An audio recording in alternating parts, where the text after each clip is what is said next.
Cinematographers have varying opinions on the necessity of having a signature style. Some advocate for creating strong, stylized images, while others try to create cinematography which is as true to life and as naturalistic as possible. Vittorio Storaro strongly sides with style. His photography utilizes color, a textured atmospheric haze, and deliberate, hard lighting. Like the works of the painters that he draws inspiration from, he vigorously sculpts light to extract an emotional response from the audience.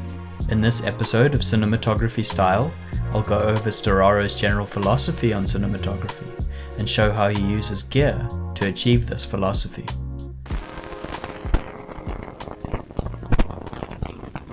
Being the son of a film projectionist, the Italian DOP became aware of cinema and photography at a young age.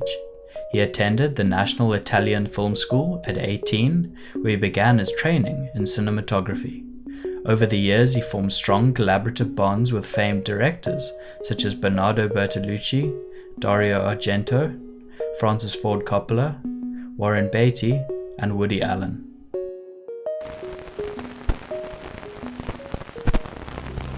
Literature and music can take many variations, and I believe that the language of light has similar possibilities. It can have energy waves that create specific emotions. Storaro's cinematography is rooted in making bold lighting choices and creating a deliberate visual style for each film he shoots. He sees the contemporary shift in cinematography towards only using available natural light to tell a story as problematic for filmmaking. This is the most common mistake that many cinematographers seem to be making, to the extent that most movies do not have a proper visual style for the particular story being told, and their images end up looking very similar to one another. It's now almost impossible to recognize the different creative styles between different cinematographers, and, I might say, many don't seem to want to try to have their own personal visual style. This perceived lack of diversity or style in modern images is not something Storaro's photography suffers from. One stylistic flourish which distinguishes his visuals is the use of strong, deliberate color palettes. He's a proponent of Goethe's book, Theory of Colors, which describes light and the psychological impact of colors on humans. Different colors are said to represent different symbolic emotional states. For example, Goethe sees red as representing beauty, and yellow as symbolizing good. While I feel that the symbolic interpretation of colors change depending on the context they are viewed in or the cultural background of the viewer, I think it's important to recognize that different colors do affect the audience in different ways. Storaro's photography acknowledges a full spectrum of color. His images either have a strong, singular color cast, or they utilize complementary colors in the frame, which results in a dynamic, saturated color palette. Another stylistic characteristic which I associate with Storaro cinematography is his use of atmospheric haze, or smoke. He's used this effect in both exteriors and interiors to amplify his lighting. When hard light hits a smoky or dusty environment, it accentuates the shape and direction of the light. Storaro's use of a textured atmosphere therefore brings further attention to his stylized lighting approach.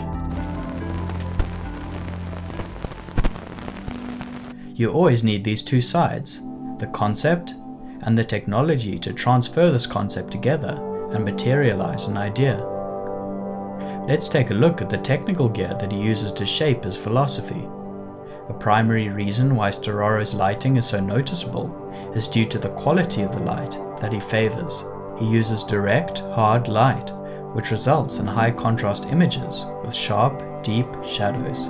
When lighting interiors, he likes to use direct, powerful light sources, such as maxi brutes, aimed through windows. This creates a solid beam of light, motivated by what sunlight would do, but with a far harder quality.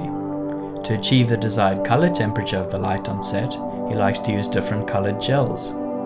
For exteriors, he will use mirrors or bounce boards to reflect and amplify the naturally occurring sunlight.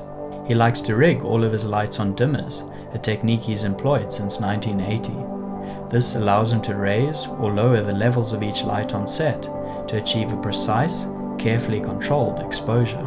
At times, such as on a rainy day in New York, he He uses dimmers for an extreme effect, bringing up and warming light levels during a shot for an expressionist, emotional effect.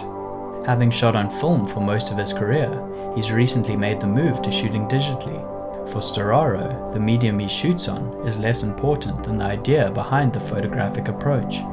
He's shot on 35mm film cameras such as the Mitchell BNCR and the Arriflex 35BL. Digitally, he likes to shoot with the Sony f65, which he favors for its 16-bit files and the ability to shoot in a 2:1 aspect ratio. The unconventional Univisium 2:1, which he invented with his son, is Storaro's preferred aspect ratio. He claims to use this ratio for its historically supported compositional ability, citing Da Vinci's painting The Last Supper as inspiration for shooting 2:1.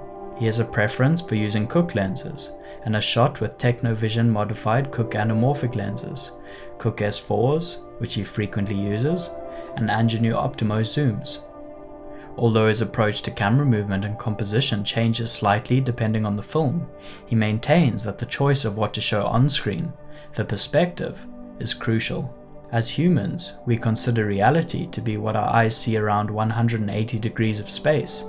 When we select part of this reality in a specific size and shape, we are creating visual art.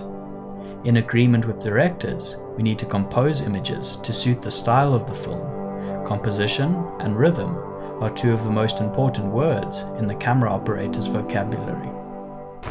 As he shoots in a manner that gives great value to style, it would be easy to critique his lighting as heavy-handed, unnatural, and unmotivated at times. However, I'd argue that his expressionist style, which is aimed at creating an emotional response from the audience, isn't always concerned with simulating reality. He wears his heart on his sleeve. His images are an expression of feeling, works of visual art. They speak directly to the audience, telling a story through light.